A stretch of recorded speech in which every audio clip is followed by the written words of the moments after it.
So a couple of days ago, a friend asked me, since you own a tech-focused YouTube channel, primarily around the Apple Watch, show me some useful unknown features that a lot of people are skipping, life hacks and stuff. So that got me thinking, because there are quite a handful, a lot of things that people are just missing out of.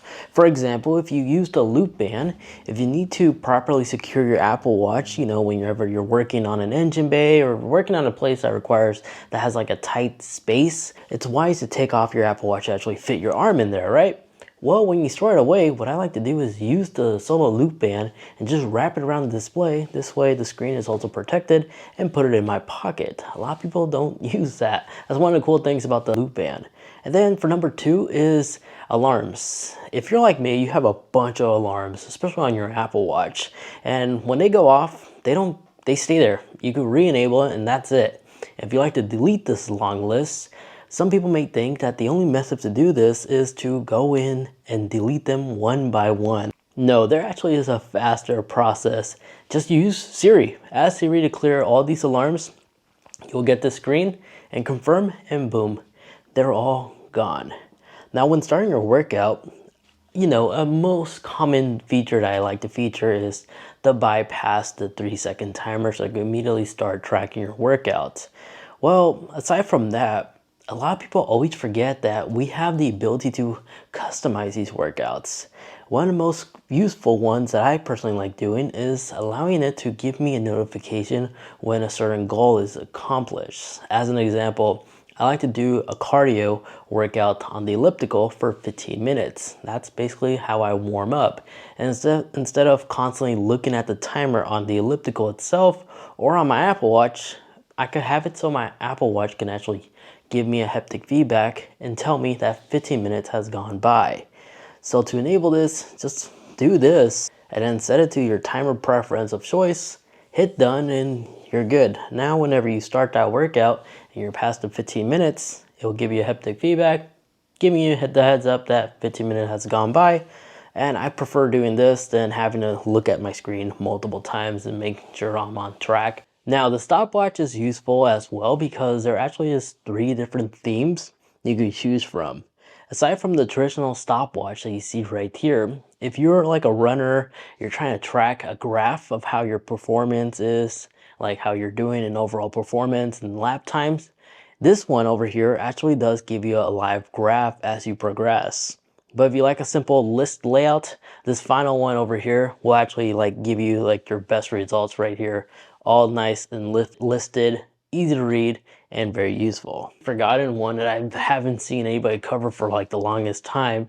Super popular at the beginning, but now not really well talked about. So if you're new to the Apple Watch, a cool thing about the nightstand mode is instead of using your device to see the battery life percentage or take your Apple Watch out of the docking station, just tap the little lightning bolt right here. It will show you the exact battery life percentage. So you may have noticed that I have my digital crown flipped over here on my Apple Watch Ultra. This is all optional, it's all personal preference, but I find operating the Apple Watch this way it's much easier, especially if you use your Apple Watch on your left hand, because your thumb not only will rest nicely on the digital crown, and your pointing finger will be on the upper corner, so you're not blocking the display or causing your screen to move if you actually had the digital crown on the right side. So if you like to flip this, you'll find this in the general settings of your Apple Watch, and you'll see the orientation section. And here, just look for digital crown and select the side you like to flip it to, and just rotate the band accordingly. And just like that, you have the Apple Watch with the digital crown on the left side instead of the right. It's extremely useful whenever you're using the other Apple Watches, like if you have a Series 9 or older Apple Watch, these type of body style, because the microphone you may find that it's actually located over here, which means callers will have an easier time hearing you. The Ultra, this doesn't really matter because the Ultra has a whole microphone array around the body.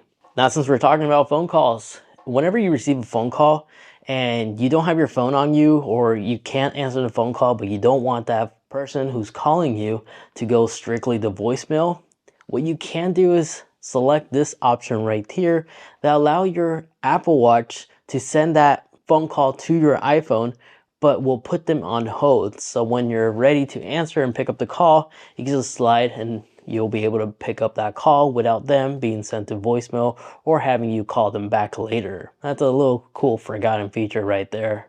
Now, theater mode. Theater mode is super useful. Again, if you understand how it works, basically you enable this, your devices are set to silent. You'll still feel haptic feedback whenever you receive a notification, but it's silent. And you can use Digital Crown to take a quick peek on what that notification was or to see what the time is. But did you know if you drop something during the cinema, you could actually enable the flashlight, and instead of being concerned that it's going to be on its default white setting, it'll be set to red. And red doesn't really distract people as much, and it allows you to maintain your night vision. That's why it's red is by default, and that's why you see like Audis or BMWs have that orange color in their interior. That is the light that doesn't disturb your retina, so you can maintain your night vision. So that's a little feature that not a lot of people know about. So if you drop something in a movie theater, instead of just grabbing your flashlight from your iPhone, be respectful and just use the flashlight on your Apple Watch. It'll be using the red flashlight instead. And then if your Apple Watch is ever acting funny, like a certain app is just not responsive, you can actually force close it. A very forgotten feature is how to properly force close apps. As what you need to do is just go into the power off screen right here. As soon as you get to this screen, just hold down on the Digital Crown and this will force close the app. Now whenever you relaunch it, it's going to start all over again. Now lastly, the camera app. Enabling this allows you to use your Apple Watch as a viewfinder. But what I like to personally do sometimes is utilize this because I can actually turn on the flashlight on my iPhone.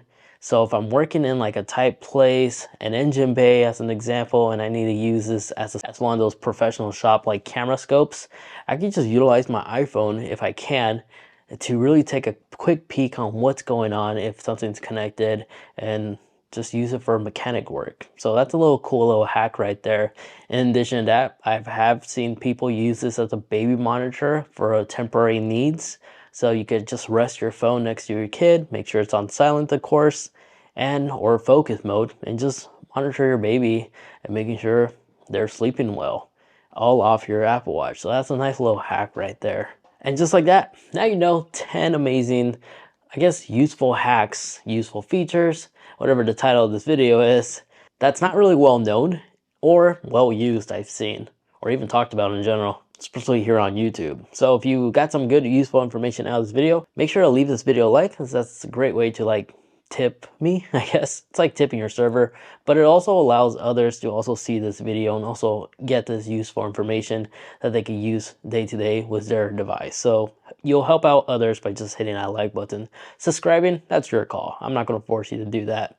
But I do cover a lot of content revolving around of how to get the most value out of your devices. So if you're into that, that's just a quick overview of what I cover in my channel. Like an example would be this video over here where I show you amazing ways to really utilize Apple CarPlay to your own personal preference, like customization and unique features that Apple secretly added that's located on your iPhone settings, not on CarPlay. So if you'd like to learn all the potential things that CarPlay can offer, check it out right over there. Thank you so much for watching.